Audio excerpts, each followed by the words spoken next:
Dengan mengucapkan Bismillahirrahmanirrahim, saya yang bertanda tangan di bawah ini, nama Muhammad Fyodin, kelas DG46CD, Prodi Desain Komunikasi Visual, Fakultas Industri Kreatif, dengan NIM 160 122 3118, dengan nomor absensi yang ke-14. Berjanji akan mengikuti serta mengerjakan tugas kuis dengan baik, benar, dan jujur, tidak mencontek atau melakukan plagiat hasil karya mahasiswa yang lainnya. Baik, di sini saya akan menjelaskan atau mempresentasikan beberapa poin-poin soal yang diberikan kepada mahasiswa untuk mengisi tugas kuis mata kuliah agama Islam. Baik, yang pertama, Quran Surat Al-A'raf ayat 172 dan Quran Surat Ar-Rum ayat 130 serta relasinya dengan fitrah. Jasad manusia berasal dari alam materi saripati yang berasal dari tanah, sehingga eksistensinya mesti tunduk kepada aturan-aturan atau hukum Allah yang berlaku di alam semesta. Sedangkan roh-roh manusia sejak berada di alam ruh sudah mengambil kesaksian di hadapan Tuhan yang Allah Subhanahu wa taala bahwa mereka mengakui kalau Allah adalah sebagai Tuhannya. Bahwa mereka telah mengakui kalau itu sejak dari lahir dan bersedia tunduk patuh kepadanya. Itulah yang dijelaskan di dalam Quran surat Al-A'raf ayat 172. Dan beginilah isinya, artinya.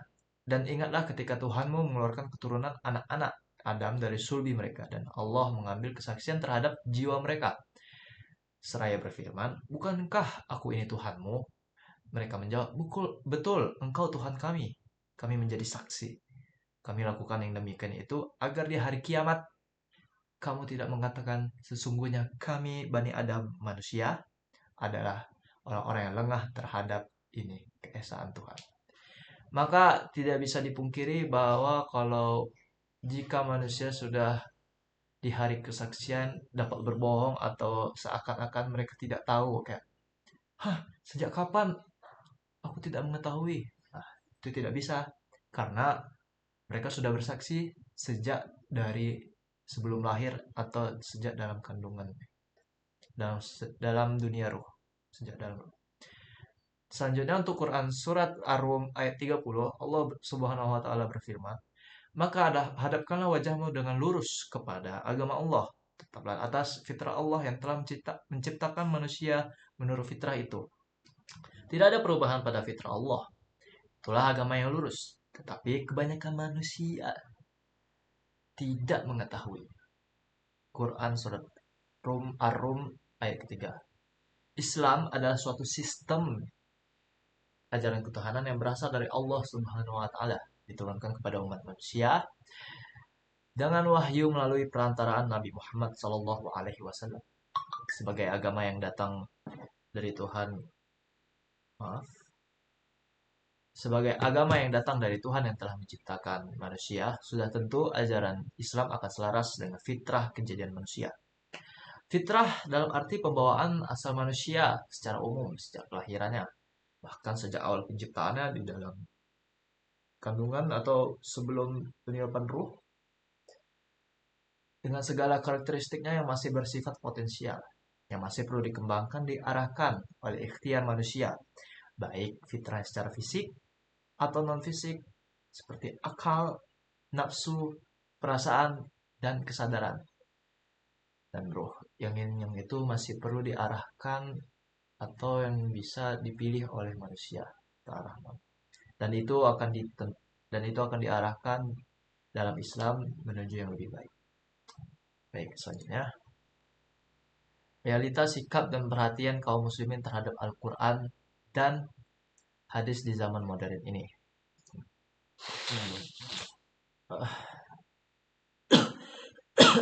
Di zaman modern ini, bisa dibilang perhatian umat Islam terhadap Al-Quran dan hadis berjalan di dua arah yang berlawanan. Di satu sisi, banyak banget kaum muda tuh kayak yang mulai tertarik kembali ya, kayak wah kita nih udah terlalu jauh dari agama atau udah terlalu jauh dari kebaikan. Ayo kita kembali ke agama Islam biar kita tuh lurus kembali di jalan yang lurus. Nah, mereka itu mulai melakukannya lewat media digital melalui HP mereka atau laptop atau alat gadget yang lain. Seperti aplikasi Al-Quran online, kajian di YouTube, dan konten dakwah di TikTok atau Instagram yang membuat ajaran Islam itu terasa lebih mudah dan dan lebih mudah diakses, terasa dekat. Fenomena ini menunjukkan bahwa kalau semangat untuk mengenal Al-Quran dan hadis sebenarnya masih hidup. Cuman, hanya bentuknya aja yang berubah menyesuaikan zaman. Karena memang setiap zaman itu pasti berubah ya. Kadang kalau yang dulu emang dalam mengenal Islam tuh caranya beda. Gak ada. Dulu tuh emang belum ada yang kayak gini. HP gitu. Kalau mau belajar Islam tuh ya harus ke guru-gurunya langsung kayak pengajian sore hari. Itu tuh itu cara tahun lalu mungkin ya. Yang zaman-zaman dulu. Cuman sekarang zaman sudah berubah. Jadi para kaum muda zaman sekarang jika ingin mengenal Islam mungkin caranya lebih mudah, bisa diakses lewat internet yang seperti tadi saya bilang. Namun di sisi lain, banyak juga yang menjadikan agama sekedar simbol atau tren tanpa benar-benar memahami maknanya.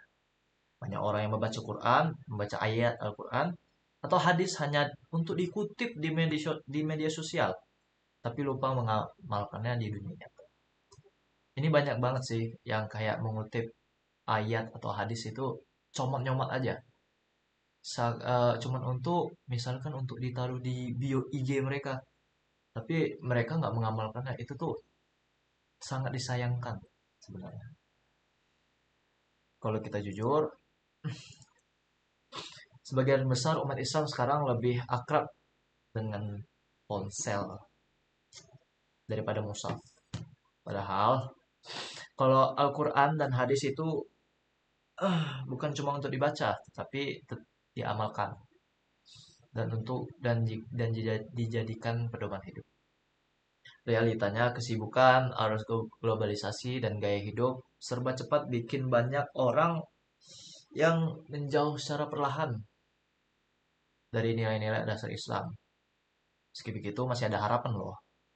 Kayak generasi sekarang yang mudah mengakses berbagai pelajaran Islam atau ilmu Islam yang luar biasa luas.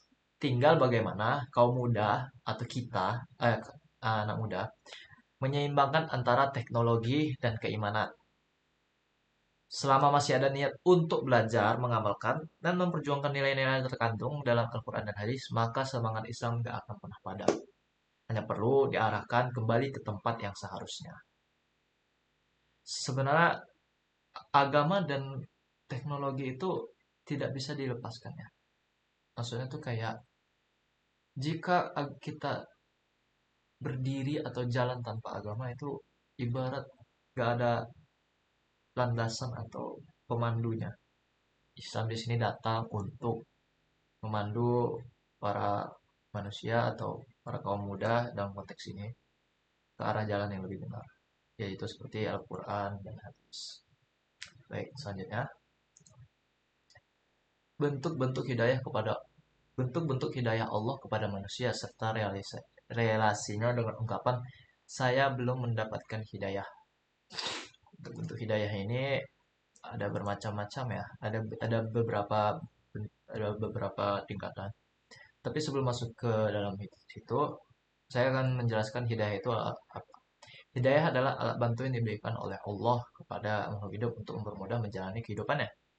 Ada 4 tingkatan hidayah yang diberikan oleh Allah kepada manusia. Yang pertama, hidayah goriziyah yang bersifat instinktif, yaitu petunjuk untuk kehidupan yang diberikan oleh Allah bersamaan dengan kelahiran, yakni berupa kemampuan dalam menghadapi kehidupan, ya seperti fungsi survival, insting survival, seperti kayak untuk makan, minum. Yang kedua, hidayah hissiyah bersifat indrawi, yaitu petunjuk berupa kemampuan indera dalam menangkap citra lingkungan hidup, sehingga ia dapat menentukan lingkungan mana yang sesuai dengannya, yang berfungsi adaptif. Yang ketiga, hidayah akliyah bersifat intelektual, yaitu petunjuk yang diberikan oleh Allah Subhanahu wa taala berupa kemampuan berpikir dan bernalar. yaitu mengolah segala informasi yang ditangkap oleh indera manusia.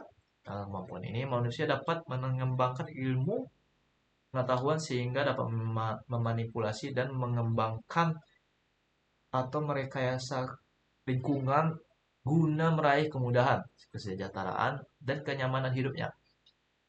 Seperti fungsi developmental atau pengembangan hidup.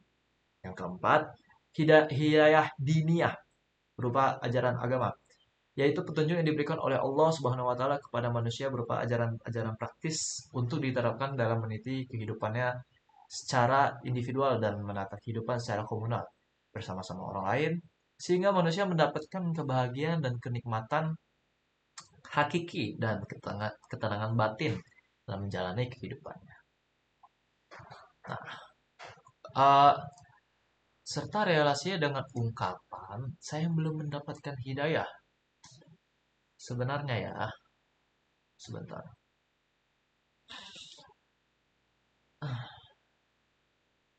Kalau dikaitkan dengan ungkapan saya belum mendapatkan hidayah, sebenarnya kalimat itu sering muncul sebagai bentuk perasaan bahwa orang itu belum siap berubah atau belum tersentuh ya secara spiritual atau agama.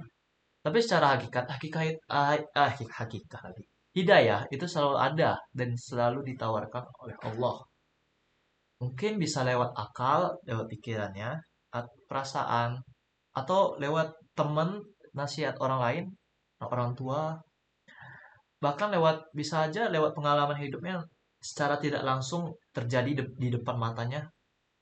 Nah, yang sering terjadi itu manusia tuh belum membuka hatinya untuk menerimanya. Jadi bukan Allah yang nggak memberi, tapi manusia itu sendiri yang belum peka terhadap tanda-tanda hidayah itu. Ketika seseorang berkata belum dapat hidayah, jadi bisa jadi itu bukan karena hidayah belum datang, tapi karena dirinya yang belum benar-benar mau menjemputnya, masih ingin merasa di luar itulah gitu. Hidayah itu nggak datang tiba-tiba sebenarnya, tapi tumbuh seiring niat. Bisa dari bisa dari kecil bertahap. Karena Allah tahu manusia itu nggak akan bisa yang langsung secara tiba-tiba bam langsung, pasti bertahap. Karena seiring tumbuhnya niat dan keterbukaan hati manusia untuk mendekat kepada Allah. Maka kalau bisa hidayah itu dijemput. Kalau kata Ustadz saya dulu, dia itu nggak bakal bisa ditunggu-tunggu atau aku nunggu hidayah.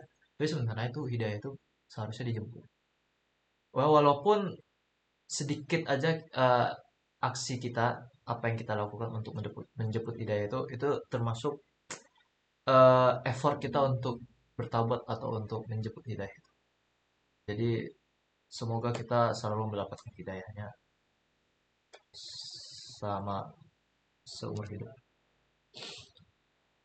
Selanjutnya, trilogi relasi antara Tuhan, alam semesta, dan manusia. Jelaskan disertai dengan contoh praktis realisasi trilogi relasi tersebut. Trilogi relasi antara Tuhan, alam semesta, dan manusia menggambarkan hubungan tiga arah yang saling terikat dan tidak bisa dipisahkan. Tuhan adalah sang pencipta, Allah Subhanahu wa taala, yang yang yang menjadikan yang bukan menjadikan maaf dan menjadi pengatur seluruh kehidupan alam semesta.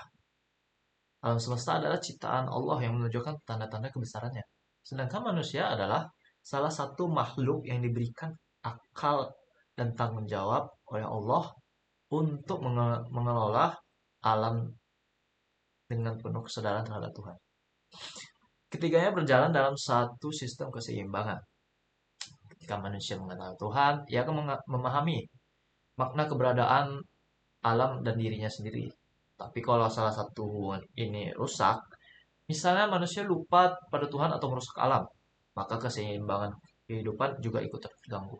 Ini bisa kita ambil atau kita bisa kita lihat contohnya seperti sebenarnya kayak kisah Nabi Ibrahim yang ingin mengenal Tuhan. Nabi Ibrahim itu selalu mencari tahu bentuk atau siapa Tuhannya. Maka dia selalu memperhatikan alam semesta seperti bulan, matahari, bintang, dan dia tiga-tiganya ini, bulan, bintang, matahari itu tuh selalu tidak muncul selalu seperti matahari terbenam pada sore hari, bulan tidak muncul pada siang hari, bintang seperti bulan tidak muncul pada siang hari. Maka Nabi Ibrahim itu sendiri berpikir mulai berpikir kalau kalau seandainya tiga-tiganya yang salah satu di antara tiganya ini adalah Tuhan, maka siapa yang mengurusnya ketika mereka tidak ada? Maka, maka Allah adalah salah maka Allah adalah eh, yang tidak pernah tidur atau tidak pernah lalai atau selalu ada untuk alam semestanya. Dalam kehidupan sehari-hari, trilogi ini bisa direalisasikan terhadap sikap sederhana tapi bermakna. Misalnya ketika seseorang menjaga kebersihan lingkungan seperti membersihkan lantai, membuang sampah, menanam pohon, atau mengurangi sampah plastik yang ada di lingkungan.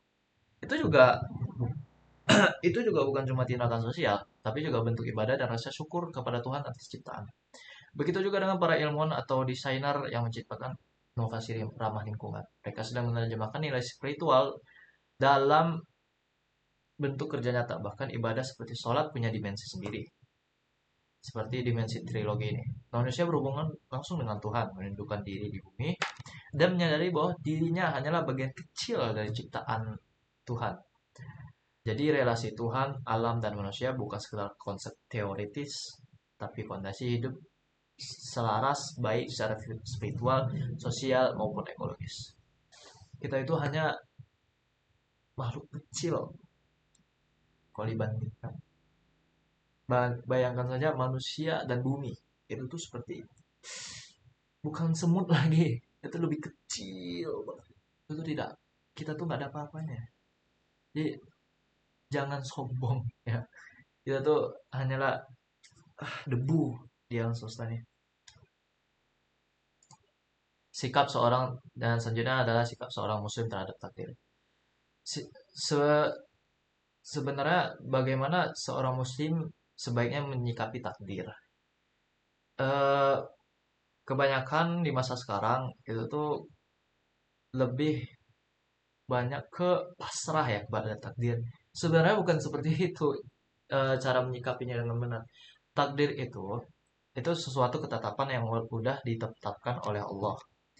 Tapi bukan bukan semerta-merta kita pasrah aja ya kayak oh besok kan aku udah ditetapin udah tetap makan ah ya udahlah aku diam aja di kos atau di kamar nggak gitu juga konsepnya soalnya kalau begitu itu bukan takdir itu namanya terlalu pasrah takdir itu kita harus menjemput atau kita tuh yang menjalankannya seperti takdir kayak ingin contoh kita ingin menggapai suatu kejuaraan nasional nah itu tuh gimana cara mendapatkan takdir kita tuh harus berusaha seperti latihan secara rutin belajar terus-menerus, berlatih kepada orang yang profesional, berlatih kepada guru, berlatih dengan pengalaman juga.